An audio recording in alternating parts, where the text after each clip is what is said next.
I am being watched. Welcome everyone to Mailfuzz TV. I am Peter and today I'm going to be talking about Person of Interest Season 3, Episode 3. It's called Lady Killer. So spoilers for the episode. This one is about someone who might be a serial killer targeting women, going through like dating apps to like lure them out and killing them, but it actually kind of pivots away from that pretty harsh in the middle of the episode, which it's not surprising because Person of Interest often pivots quite heavily. You know, whatever the characters tend to think is going on in the first 10-15 minutes of the episode, you can almost just assume normally that there's going to be something else that reveals, oh no, if they think the guy they're looking at is going to be a serial killer in the first 10 minutes, it probably means that he's not the killer. But typically I would still expect there to be a killer. And in this case, the episode sort of goes so far in a different direction once we kind of start to get to the nitty gritty of what's going on. It turns out being this rich guy who's trying to take him out because he had a son with his daughter. This is a weird sentence. It's not fitting together correctly. Hold on. This rich guy's daughter had a child with our person of interest, and that's his heir, but he doesn't want the person of interest to know about it. I should probably get the person of interest name so that I can speak about him easier. His name's Ian. Who I recognized, and it was bugging me what I knew him from. It turns out he was the husband of one of the characters on Yellow Jackets, which is a more recent show. But it was bugging me. As soon as he started speaking, I'm like, I know that voice, and that's what he was from. So, yeah, so it's normal for Person of Interest to pivot. But I do think there's a slight issue I had with this one, just purely because it put me in the mood for a certain type of story, and then just pivoted hard out of it like halfway through. I mean, maybe even not halfway through, because the first half of the episode is very much this kind of fun. We're going to get all the ladies of the show together. Zoe's back. We got Shaw. We've got Carter, and we're going to use them as bait. But there's a lot of fun like interactions between them and a lot of build up to it. So even though I was pretty sure that the guy that we're looking at, Ian, wasn't going to be the killer, I still thought there was going to be a killer. I mean, my assumption in the first 10 minutes was that the reason why he had all this research and all these women and he was looking at the deaths of a couple of recent people was because he was investigating the crimes. I thought it was going to go back to that whole, oh, someone he cared about was killed and he's looking for the killer or something like that. And, it didn't have to go down that path for me to be happy with it. But I will say I was a little disappointed that we weren't even dealing with a serial killer in the second half of the episode. That just turned out not to be the case. Which is not to sound too negative on this. I think, like I say, a lot of the stuff in the first 10-15 minutes, with the ladies especially, is really fun. There's a lot of good Shaw kind of like poking at her character and like almost stress testing her a little bit and putting her into situations where we're kind of still establishing what her personality is, how she fits in with the rest of the group, but also putting her into situations where she's having to kind of like go out of her comfort zone. And I really enjoyed a lot of that stuff. Her banter with Zoe and Carter and their chemistry instantly was really fun. And also all the stuff with the Root in the hospital is pretty great as well. The last 5 minutes is maybe the best 5 minutes of the show so far this season, and is exciting for going forward. Though the way it wraps up Root's plot with the doctor and how she gets out of the hospital at the end of this episode, I thought was very entertaining, darkly funny, but also kind of nicely ironic in some ways. So there's a lot of good stuff in this episode. I just didn't like the turn that the main plot took when it became more about, oh, this guy turns out he had a son that he didn't know he had, and it's more about getting custody of the son now. Once it kind of pivoted to that, I was less engaged with what was going on. I don't know if I ever quite cared for the character that much. They also kind of do something here where Carter kind of maybe has some, at least she sympathizes with them. Maybe there's a chance for real feelings there. I felt like that felt a little bit just, I was like, okay, I get what you're doing. You're given this nice moment and it just kind of leaves off and oh, maybe we will date at some point in the future.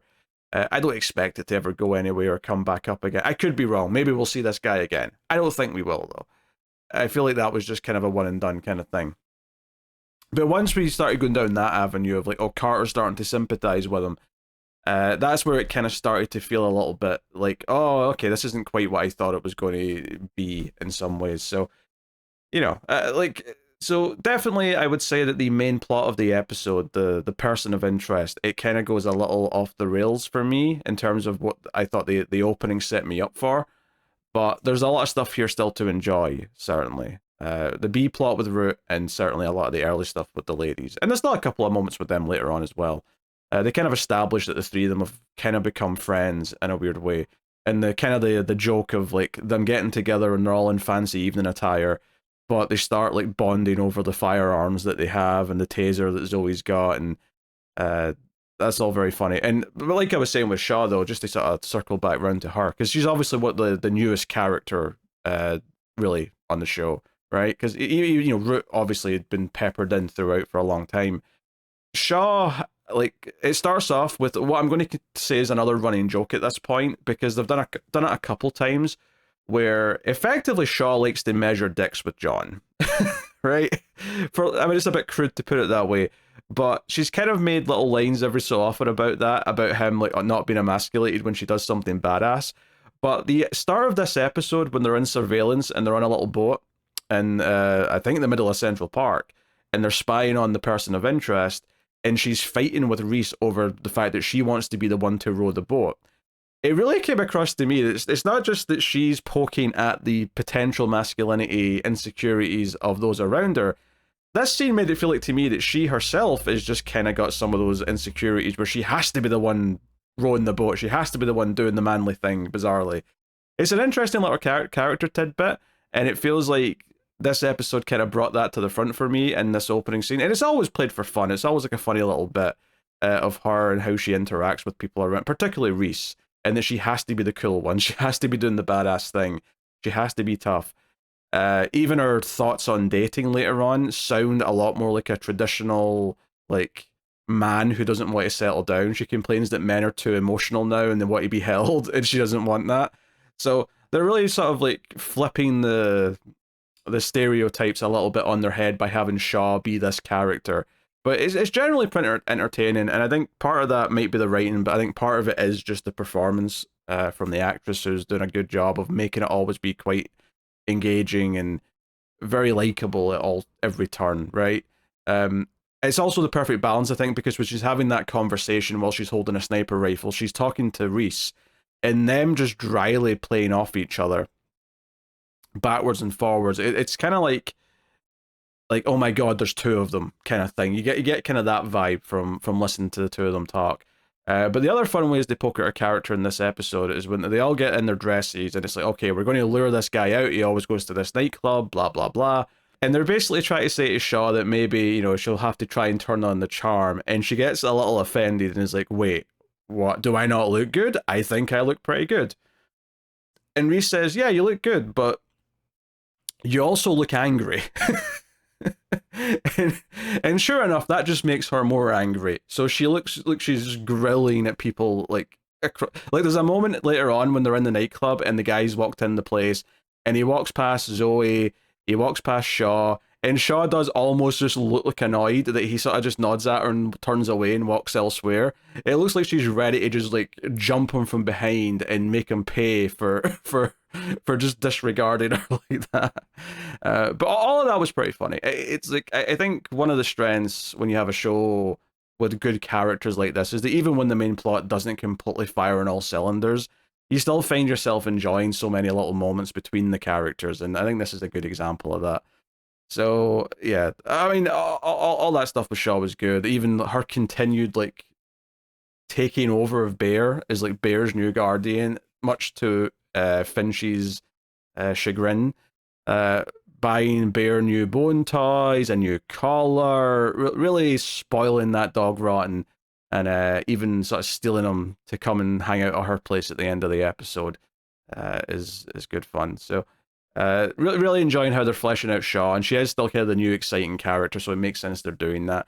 But similarly with Root, it does feel like she's still kind of new in the sense that she's new as a main cast member. Both Shaw and Root share something similar there, where they had appearances before this season, obviously, but now they're getting more prominently featured, which does also mean that we're not having to rely purely on Reese and Finch as much, which kind of makes sense at this point in the story, because Reese and Finch have bonded enough at this point that we've been such a journey with them and their friendship, and we've really nailed that now, that it makes sense that we don't have to focus on it as much, right? We've solidified that, we've hit the fields, and I'm sure it'll come back up again at the right times, but we don't have to continuously focus on that anymore.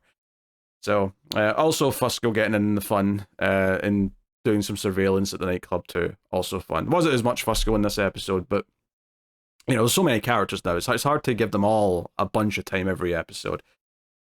But yeah, like I was saying, Root's the other kind of exciting character right now, because it still feels exciting every time we cut to her. And I think what's fun about this is we get a sort of a repeat almost of just kind of what we had with her before in episode 1 with her and the doctor.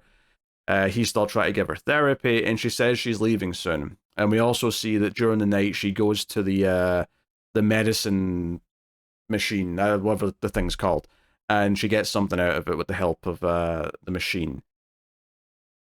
And that stuff's all right. There's nothing particularly great about that stuff, nothing particularly bad. We also know as well, though, that our man Hirsch is on his way to try and find her. We hear him on the call to whoever he's working for now and saying, hey, I'm going to go find her. She might know where Northern Lights is, i.e. the machine. If she doesn't, then I'll get rid of her, blah, blah, blah. And Finch gets alerted to this, and this is one of the other things that feels like it might be a more of a running concern now going forward. And I say concern, it's not really the right word for it, but the idea that the machine is more like active and getting like just in contacting them, because in season 1 and 2 for the most part, barring a couple of special occasions, the machine typically, they'd get a number, they'd work on it till it was done, and that would be it. It feels like more and more now the machine will ring because something comes up, and that's what kind of happens here. The machine rings Finch during the main plot to basically warn Finch that someone else is looking for Root, right? Doesn't say that outright, but like gives Finch the sort of the breadcrumbs, so he calls the place and finds out that someone else has been asking about her. And they didn't give him any information, but it sets up that there's something going on. So that sets up Finch coming in at the end of the episode. But the real fun is the last 5 minutes, because I was noticing this actually in the timestamps too. I checked the time as the main plot was wrapping up, and Ian was saying his goodbyes to Carter, and that was like, oh, there's like 6-7 minutes left. I was like, is there going to be another? I was expecting another hurdle in the main plot, but instead it's because the last 6-7 minutes are all just given to Root and her plot, which was cool because it was exciting. She's sitting down with the doctor and basically says it's time to leave, and then just describes how she's going to do it. That the phone's going to ring, he's going to answer, she's going to punch him and not kill him because she's being good and not killing because the machine doesn't want her to. But Hirsch is also on the way, and I think the real fun of it is that when we cut to like after this starts, because I think the moment the phone rings and the doctor's heard all these plans and she's said that she's put this drug in the vents to knock everyone else out, like he's starting to get a bit more concerned and take it a bit more seriously. But then the phone rings, and that's kind of how the scene initially ends. Like, that moment's really well done. And the look in his face as the phone rings, like, oh, shit, is this real? But I think my favourite part of it is when it cuts back to it, and, like, Root's just out, and she picks up a phone from someone who's passed out, and she's talking to the machine. She picks up a gun, and the doctor comes stumbling out with a sore throat from being punched. And Root's like, hey, you should probably run because this guy that's coming for me is very real and he will just shoot you. So we end up with this really interesting situation where despite everything we've had between Root and this doctor, like she inadvertently has effectively become his bodyguard in this scene. Not that she's actively trying to do that, she's just surviving and fighting back. And obviously the machine's giving her a helping hand. I mean, the final moment where she shoots him is like when he pops out behind her. Obviously the machine's giving her some intel. But I just thought it was a really bizarrely funny kind of like twist to events that the doctor obviously went this whole time, understandably not really believing anything she was saying about leaving, about having this voice, about being important, about someone coming to kill her. And then all of a sudden he's having to cower behind her in fear. And she's the one, even if she's not doing it to protect him, she isn't, by happenstance protecting him. I just thought that was really funny. And like, not like I'm laughing out loud, kind of, that was a funny joke kind of way, but like the entire just concept of it was very funny to me internally. And then there's a great moment where she goes up to shoot Hirsch in the head when he's lying there. And I thought, oh, is Hirsch dead? Is this him? Is this his exit? And she points the gun at his head, and then there's just a pause, and then she's like, really? Even this guy? I thought that was funny too. But the machine's saying no, no, no killing him either. So really fun end sequence for this episode. I really enjoyed all of this stuff towards the end, with Root the Doctor, the gunfight. Obviously Finch stumbles in at the end and is like, "Oh shit, we've got a problem." So yeah, all that was entertaining. It's exciting to see whatever Root's in the machine. I suppose arguably is the one who's got something planned. Like, what's the machine going to have Root do now? Like, very fascinating, and I am looking forward to finding out. As far as anything else in the episode to talk about, because obviously I glossed over a lot of the plot. Ultimately, when Carter has dinner with Ian, some guys show up to try and kill him, and she drops the act, and Shaw snipers one of the guys. Carter takes out one, and then they finally sit him down, and like Reese still treats him kind of as a hostile, even though everyone else is kind of softening up. But he explains that he just does research on the women that he dates so that he can go above and beyond and know what their tastes are and things like that. It's maybe verging on creepy territory, but not necessarily doing anything super wrong. It's interesting though, because when Carter's on the date, that's when Reese and Shaw start talking about stuff. Because Shaw's like, "Oh, are you and Carter a thing?" And he's like, "No." But then they talk about the fact that him and Zoe have got kind of a casual thing going, and that's whatever, right? But it is interesting, the idea that Reese does kind of like jump in and say, "Oh, like she's not on guard enough," almost like Reese is already noticing that she's letting her guard down because she's starting to actually kind of bond with the guy a little bit. And Shaw reads that as him being possibly some kind of jealous, maybe in a light way or something. I don't think he is being jealous. I think he's showing concern because I think he cares about Carter. I don't think it's jealousy in a romantic sense, but I thought that was an interesting little just exchange between them, just purely because it's showing how close Reese is to Carter and the others. They're all kind of this tight knit group that have bonded over time. Particularly, like, obviously Reese and Finch and Reese and Carter, the primary two relationships that I'd say are the most strengthened over the last couple seasons. And it's just interesting to hear Shaw kind of misinterpret it a little bit, because I don't think that she is correct here. I mean, I don't think anything suggested really that there is any potential romantic kindling between Carter and Reese. Yeah, I mean, obviously there's been a couple of dry comments in the past about looking good in the suit or whatever or stuff, but nothing that feels like it's setting or teasing anything like that, I would say. But regardless, I thought it was an interesting little exchange because Shaw is the new person in the group and she's picking up in things a little bit differently. In a weird way, it almost effectively acts as like a guide for anyone who happens to start watching the show in season 3. Like, because networks still hope that they'll get new viewers, right? And maybe this is the idea that, oh, we can have Shaw as almost a new character who is asking some questions or has to be corrected about things because it helps explain it to potential new audience members. I don't know if that's maybe part of the tactic with having this type of questioning. But even if that is part of the reason for it, it still works for an audience that's already been here because it still kind of points out how far we've come and it points out how Shaw doesn't know them that well yet and kind of develops those things. So, yeah, elsewhere, you've got a whole scene where he actually, the Ian, once he finds out he's got a son, he ends up kidnapping his own son, pretending to be a driver for him, picking him up from school. And we get a scene where he's like saying, "Oh, I knew your mom," and then the kid thinks that the kid doesn't know who his mum was. He thinks he was raised by his aunt and uncle, but he doesn't know they're his aunt and uncle. He thinks that's his actual parents. So he thinks his actual mum's his aunt.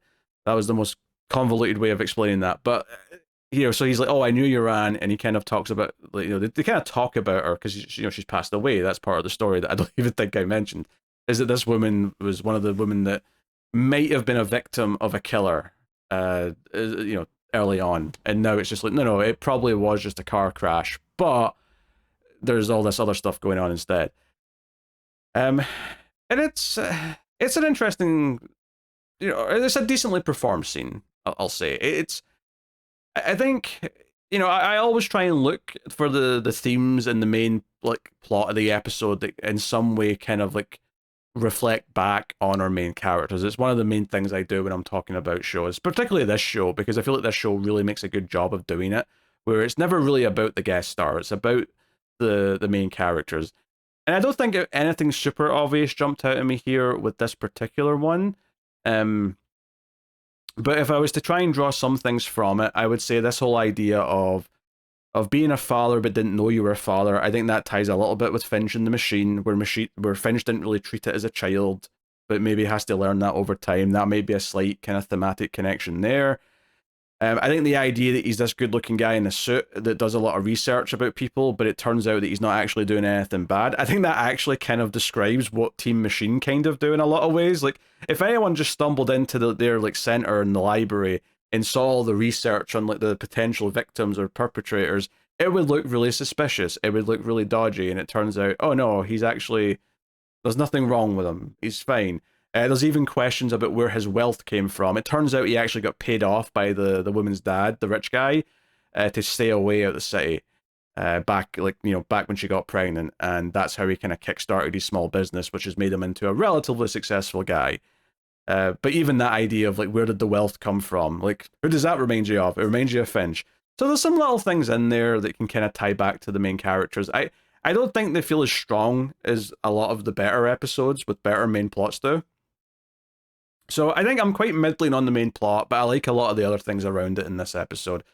So I don't want to come down sounding too negative, because this is still a perfectly solid episode of television. It's still got a lot of things in it that I enjoyed. It was an easy watch. It was never bad. There was never anything going on that was bad. It kind of set up a tone and a premise early on that it very quickly diverted away from, that left me feeling like, no, I think I would have preferred to have what you set up before. I'm less interested in this whole, guy finding out he's got a son and then try to find proof of the paternity so that they can keep the son in the country so he can be a father and get to know him. Like, I mean, it's all valid enough goals. I do think it's interesting that Carter never brought up that she had a son with him. She does mention her son at the end, that she's got a date with her son. And maybe the idea that going through this experience has made her want to like try and bond with her son a bit more again. Like, is, oh, you know what? I've spent these last couple of days trying to help someone like rekindle with their child. I'm going to go and, in the same way that when you're watching something and like an animal gets hurt, you might hug your pet a bit closer. It feels like she wants to go and hug her son a bit closer, and be thankful that she's got him in her life. So, anyway, there you go. That's my very scattered thoughts on this person of interest episode. The actual villain of the episode, the rich guy, we really only see him in one scene, and to be honest, he's not that memorable. I think maybe that's partly why this stuff, it doesn't. I don't think it's going to stick out in my mind too much going forward, because it's really just a nothing scene, and he doesn't even get a chance to be that slimy in the way he talks. He has like one or two lines about, oh, that child's my heir, and that's all that's important. He's not a filthy white trash person, and that's it. That's all you get. It's very thin. And I think ultimately that side of it, because we don't really get to introduce who the real villain of the plot is and what's going on until halfway through the episode, and there's so much other stuff going on that's more interesting, we don't really get time to develop it enough to make it feel like that main plot's got enough meat in the bone. So Bear's already licked it all off, I guess. Not that you lick off meat, you know what I mean. It's been a long day. It's been a long week. This has been my thoughts on Person of Interest, Lady Killer. I'll see you next time for what comes next. But yes, of course, I do what I do, and I'm able to do what I do because of support on things like patreon.com/MailFuzzTV or YouTube memberships. But any way that anyone can support everything and keep the reviews coming is always greatly appreciated. Simply hitting the like button and subscribing also is a big help. So you can do something for free, and that's always great too. So that's me. Thank you very much. I'll see you guys next time. Keep watching TV. Have you got any vanilla?